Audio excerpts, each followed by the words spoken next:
Let's ask Iowa Representative Steve King, who joins us now. Congressman, good to see you. Thanks for coming in. No, thanks for having me on. I appreciate it. What do you make of the vice president's logic, by the way, that murders and rapes will increase if the federal government doesn't come in and hire cops in local communities? Oh, my. Can't we talk about some empirical data and figure out how to get this economy going without having to play the fear card right away? When they're in the business of trying to scare everybody into just stampeding behind the president's agenda. What did he say to us 17 times or so? Pass this bill now, and then goes around the country and tells everyone we must have it all in one package. It can't be split up. It's all or nothing, and it must be all, not nothing. And when the public identifies it, as I think Mitch McConnell did, as stimulus 2, now it looks like there might be a little backup and bring us some pieces. Well, that's what Eric Cantor said from the beginning. We'll look through it and try to find some pieces that we can accept and try to move those if we possibly can. But meanwhile, there's a Republican agenda out here that they ought to turn their ear to. All right, we'll talk about that in a second. But what pieces of the president's program could you accept, and do you think Republicans will accept? I was afraid you'd ask me that, David. And the reason I answer that way is because I think there are some Republicans that would accept some pieces that I'm not willing to. But I can tell you some of the things that I would reject is the surcharge on the millionaire's tax is one of them. And I'd look at the package that would help stimulate the economy by construction growth, and I'd look back at our road use fund and look at that dollar, and we call it gas tax coming in, and see that, let's see, 3% goes to trails. Trails are nice, but they need to be paid for some other way. Last time there was money going to a graffiti scrub on the walls in freeways in New Jersey. About 28% altogether between archaeological and environmental compliance comes out of there. Davis-Bacon wage scale is another 20 cents on that, and 17% is mass transit. So all of that, we can do some things if we're smart about it, but the weight of the regulation and the strings that are tied by the federal government are just keeping this from moving. You know, the president's numbers are very bad, but so are Congress's, and a lot of people think that you guys should hammer out something. Do you think maybe the piecemeal approach will work for both of you, for both the president and for Republicans?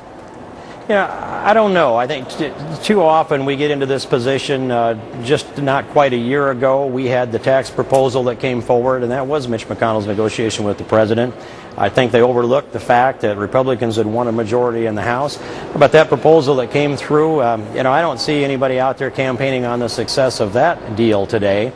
And I think we did a lot of things with putting money into entitlements and transfer payments that put more burden on our economy. My recollection is that there was $212 billion in transfer payments in that bill, and we stand here and fight over $100 billion for weeks on end and get it down to 38 or so billion in cuts, but 212 went through without hardly even a nod.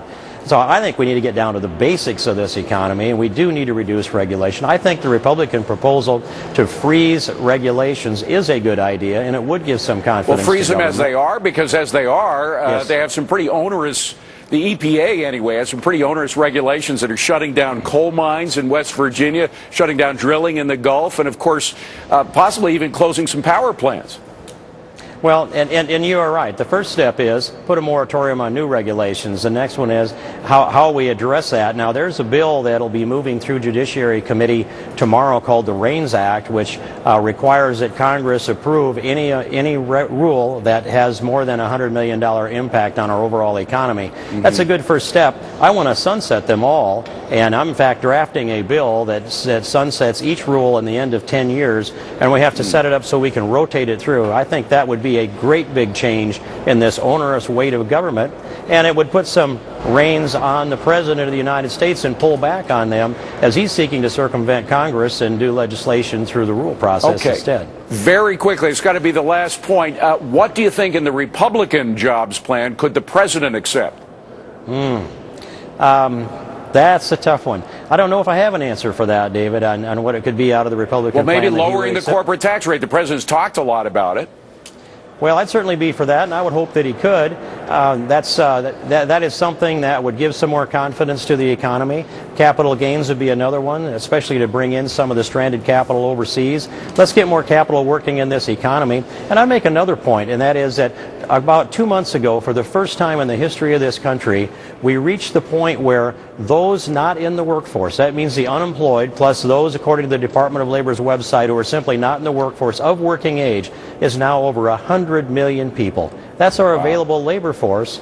And we're trying to figure out a way to fund people that are not working and expand our 72 different means-tested welfare programs. I want to put Americans back to work and contribute to our GDP, and that means that people have to be able to make some money in order to hire people to pay the wages, David. All right. Well, I think everybody could agree we need lower corporate tax. We could start with something we could agree on. Congressman Steve King, thank you very much. Good to see you.